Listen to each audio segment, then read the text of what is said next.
Hey guys, how are you doing? Hope you're all having a great day. This is my PSYA02 video assignment on a mystery concept in psychology. Let's see which one of you geniuses out there can guess what this mere amateur first-year student is talking about. Now, tell me if the situation sounds familiar. You walk up to the door of your lecture hall, maybe a few minutes before class is supposed to start, and people are just standing around, not doing much of anything. Even though you know class is supposed to be starting, why would you be the weirdo who opens the door and not embarrasses yourself in front of everyone? Then someone finally decides to peek their head in, and lo and behold, an empty lecture hall, with like two people sitting there just staring at you guys, wondering why you didn't just come in the first place. Now, why would a group of people just decide to stand outside in awkward formation knowing full well that class is supposed to start? Well, it's a group. Because you see so many people just standing there, you can only assume that, well, you must not be able to go in yet, or the prof must be running late. This group of people doing something must mean that you must be doing it too. This powerful concept in psychology can get us to do stuff we would normally never do, or maybe more importantly, get us to not do stuff we would normally do. The simplest example that applies to us would be in lecture.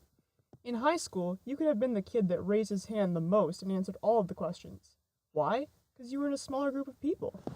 Maybe some of your friends weren't afraid to answer questions, so you weren't either. But in university, you're in a room full of people who don't want to answer a question out of fear of looking dumb. You look over at your friends and they don't seem to be too eager to answer any of the prof's questions, so why should you?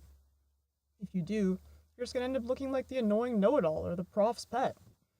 So far, examples I've talked about seem harmless, because they are. They're just tiny little things we do or think every day that ultimately don't really affect us in the long run. But this psychological aspect can get dangerous. I'm sure a lot of you remember the day in lecture when Jordan's pretending to faint in class.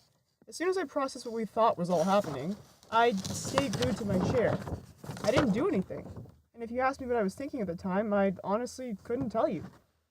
Maybe it was because I saw people get up and try to help him, or maybe because I was sitting farther back and just expected others to get to him first. Whatever the reason, the bottom line is that there was an emergency. Granted, it was a fake emergency, but I had no way of knowing that, and I didn't react in the way that I was supposed to, or that I thought I was going to. And after class, I talked to a lot of my friends, and they said they felt bad for not reacting the way they thought they would have in that situation. The fact of the matter is, there's no way to determine exactly how we're going to act under the influences of others. Countless horrific events in history have shown us that this can lead to disaster.